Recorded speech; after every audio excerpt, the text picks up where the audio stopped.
ये है सशक्त प्रदेश और आप देख रहे हैं एसपी न्यूज 24, सच की आवाज सच के साथ। कल्याण सिंह वार्ड नंबर 9 से बसपा ने उतारा अपना प्रत्याशी।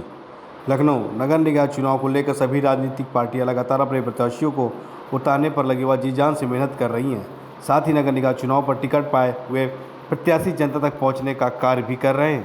वहीं बसपा ने भी अपना प्रत्याशी उतारकर नगर निगम चुनाव पर अपनी किस्मत आजमा रही है। आपको बताते चलें कि कल्याण सिंह वार्ड नंबर 9 पर बसपा ने सर्वेश कुमारी को अपना प्रत्याशी घोषित किया है। सर्वेश कुमारी की बात की जाए तो सलेमपुर बतौर रहने वाली है, जो इनका परिवार लगातार 3 बार ग्राम प्रधान भी रह चुका है। हाल में ही नगर निगम आ जाने पर यह वार्ड कल्याण सिंह वार्ड के नाम से जाने लगा है।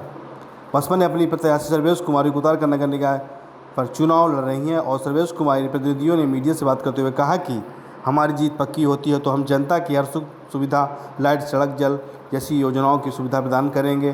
साथ ही गरीब जनता को मकान सुविधाएं देने का कार्य भी करेंगे। क्या कुछ कहा प्रतिनिधियों ने, देखते हैं लखनऊ से ब्यूरो रिपोर्ट। बाबा साहब अमर रहे, बाबा साहब अमर रहे। जय जय जय जय जय भीम, जय भीम, जय भीम। देश कुमारी पब्लिक गौतम जिंदाबाद, जिंदाबाद। कुमारी मायावती जिंदाबाद, जिंदाबाद, जिंदाबाद। देश कुमारी पब्लिक गौतम जिंदाबाद, जिंदाबाद। जय जय जय जय जय भीम, जय भीम, जय भीम। बाबा साहब अमर रहे, मनोहर काशीराम साहब अमर रहे। बीएसपी की क्या पहचान, बीएसपी की क्या पहचान। अपनी भाई संघर्ष करो, हम तुम्हारे साथ हैं। दूसरे या तीसरे दिन हम आपके दरवाजे की साफ सफाई, नाली बनवाने का काम करूंगा। अगर जनता हमको मौका देगी तो मैं सिविल लाइन बिछवाने का काम करूंगा। अगर जनता मौका हमको देगी तो अगर मैं अगर कुछ सरकारी अस्पताल नहीं खुलवा पाता हूं तो मैं प्राइवेट कैंप लगा करके गांव गली गली में लोगों को दवाई वितरित कराने का काम करूंगा।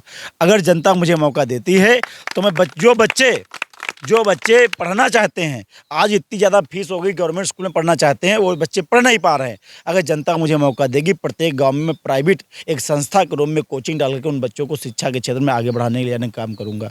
ये हमारा जनता से अपील है। और इस बात को जनता को सोचना चाहिए कि आप जब पढ़ा लिखा एक पार्षद को चुनेंगे, जब आप एक संघर्षशील पार्षद को चुनेंगे, आप उसका इतिहास देखिए, आप उसके काम को देखिए।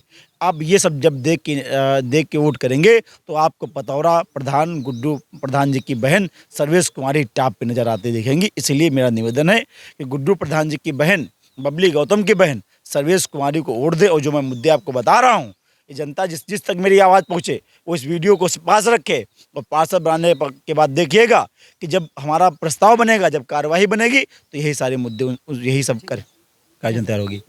छोटी सी अपील जी जनता से मैं यही अपील करना चाहूँ कि जो भी समस्याएं क्षेत्र में हैं, सबसे ज़्यादा पानी की और नाली की और सड़कों की व्यवस्थाएं हैं, ठीक है। और मकान तो खैर जैसे बहुत लोग कहते हैं 4 दिन आके बस जाते हैं, तो कहते हैं कि हम हमारे पास रहने की सुविधा नहीं है। तो मैं ये अपील करती हूँ कि आप वहाँ आप अपना मतलब कि वोट वहाँ के स्थायी बनिए और जो पानी, बिजली, सड़कें, नल आदि जैसी शिक्षा, स्वास्थ्य की जो व्यवस्थाएं हैं वो हम उपलब्ध कराएंगे। और यही जनता से मेरी अपील है। नगर निकाय जब से शामिल हुआ, मैं जब हर गली और हर मोहल्ले में जा रहा हूँ, सबसे बड़ा मुद्दा साफ़ सफाई का है। चाहे जिस गांव, जिस गली में चले जाओ तो वहाँ पे सारी रोड, सारी नाली, सब लोग सब भरी हुई हैं। सबसे बड़ा मुद्दा सफाई का है। दूसरा मुद्दा है चिकित्सा का।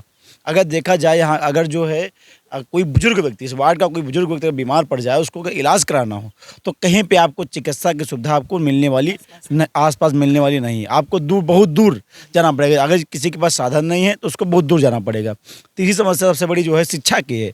शिक्षा की समस्या मैं इसलिए कह रहा हूँ कि अगर जो किसी भी हमारे समाज, शेड्यूल कास्ट की, OBC की, जनरल, किसी भी माइनॉरिटी, किसी भी समाज की अगर हमारी बेटी या जो गरीब परिवार के जो लोग हैं उनकी बेटी को पढ़ना चाहे तो आज इतनी ज़्यादा फीस महंगी हो गई है। अगर उसको पढ़ना हो तो यहाँ पे सरकारी स्कूल जो माध्यमिक तक हैं, अगर हाई स्कूल के विद्यालय देखा जाए तो राजकीय सरोसा में है, लेकिन उसमें भी एडमिशन होने में बड़ी समस्या होती है। अगर नगर निगम चुनाव हुआ है, इसकी अनुसूची 12 संविधान में दी गई है। संविधान की अनुसूची 12 जिसके अंतर्गत ये सारे अधिकार पार्षद को होते हैं कि वो अपने गांव में शिक्षा, चिकित्सा, स्वास्थ्य, जल, पेयजल व्यवस्था, लाइट व्यवस्था, इन सभी प्रकार की समस्याओं का जो है वो निराकरण कर सकता है। तो सबसे बड़ी समस्या है शिक्षा, चिकित्सा, सफाई, पेयजल, पानी की समस्या की जाए। देखिए आप खुद देखेंगे, सर्वे करेंगे, कहीं पे जो पहले नल पेयजल के नल दिए जा रहे थे, आज गांव में देखे नल, हम गए थे सरोसा गांव में जहाँ एक कांड हो गया था, ये काकोरी मोड़ के आगे, वहाँ पे देखिए नल बिगड़े पड़े हैं। आप हमारी ग्राम पंचायत देख लीजिए करके कि कोई नल आपको बिगड़ा नहीं पड़ा होगा। यानी पेयजल, सोचो वो लोग हमसे कह रहे थे कि भैया हम जो है 1 किलोमीटर आगे से पानी भर के लाते हैं बाल्टी में। सोचो आज भी आज़ाद भारत के 75 साल के बाद या पंचायती राज व्यवस्था जो चालू हुई थी 1995 में, संवैधानिक दायरा मिला था, उसके बाद आज भी लोगों को 1 किलोमीटर दूर बाल्टी लेकर पानी भरने जाना पड़ता है। ये स्थिति आज कहाँ की है? सरोसा गांव की है। इसलिए ये मुद्दे जनता को स्वयं खुद नज़र आ रहे हैं। और यही ठीक आप हमारी ग्राम पंचायत जो पतौरा, जहाँ से हमारे यहाँ प्रधान जी काम किए थे, यहाँ पर देखिए अगर तो पानी आपको हर 100 मीटर पर एक नल मिलेगा। अगर हमको जनता मौका देगी, अगर हमारी बहन सर्विस कुमारी को जनता मौका देगी, तो मैं आपके माध्यम से इस क्षेत्र की पूरी जनता से कहना चाहता हूं कि मैं प्रत्येक मोहल्ले में पानी की टंकी लगवाने का काम करूंगा। अगर जनता हमको मौका देगी, प्रत्येक दूसरे या तीसरे दिन हम आपके दरवाजे की साफ़ सफाई, नाली बनवाने का काम करूंगा। अगर जनता हमको मौका देगी तो मैं सीवर लाइन बिछवाने का काम करूंगा। अगर जनता मौका हमको देगी तो अगर मैं अगर कुछ सरकारी अस्पताल नहीं खुलवा पाता हूं तो मैं प्राइवेट कैंप लगवा करके गांव गली गली में लोगों को दवाई वितरित करने का काम करूंगा। अगर जनता मुझे मौका देती है तो मैं जो बच्चे पढ़ना चाहते हैं। ये है सशक्त प्रदेश और आप देख रहे हैं एसपी न्यूज 24, सच की आवाज सच के साथ।